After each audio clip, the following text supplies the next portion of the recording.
పేదవాడి పక్షాన నిలబడతాం, ప్రజా గొంతుకై నినదిస్తాం. వాయిస్ ఆఫ్ వాయిస్లెస్, తెలుగువారి మనస్సాక్షి సాక్షి టీవీ.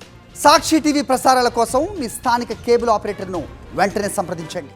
మరోవైపు వంగవీటి మోహన రంగా జయంతి వేడుకలు కాకినాడలో ఘనంగా జరిగాయి. రంగా విగ్రహానికి పూలమాలలు వేసి ఘనంగా నివాళులు అర్పించారు మాజీ ఎమ్మెల్యే ద్వారంపూడి చంద్రశేఖర్ రెడ్డి. తాను ఇవాళ రాజకీయాల్లో ఎదగడానికి వంగవీటి ప్రోత్సాహం, వైఎస్ఆర్ ఆశీస్సులే కారణమని ద్వారంపూడి గుర్తు చేశారు.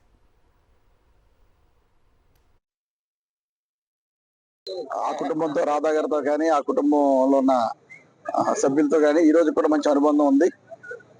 నన్ను రాజకీయాల్లోకి ముందుగా ప్రోత్సహించినటువంటి వారు రంగా గారు, తర్వాత జక్కమూడి రామ్మోహన్ గారు.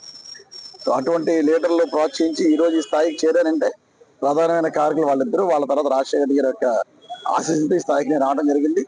ఏదైనప్పటికీ కూడా జీవితాంతం రంగా గారు రుణపడి ఉండాలి, జీవితాంతం ఆ కుటుంబానికి కూడా నేను రుణపడి ఉండాలి, జీవితాంతం ఆ కుటుంబంతో కూడా అనుబంధం ఇలాగే కొనసాగుతుందని చెప్పేసి ఈ సందర్భంగా తెలియజేసుకుంటూ మరొకసారి కాకినాడ వైఎస్ఆర్ పార్టీ, కాంగ్రెస్ పార్టీ తరఫున రంగా గారి జయంతి ఉత్సవాలు ఘనంగా జరుపుకోవడం జరిగింది.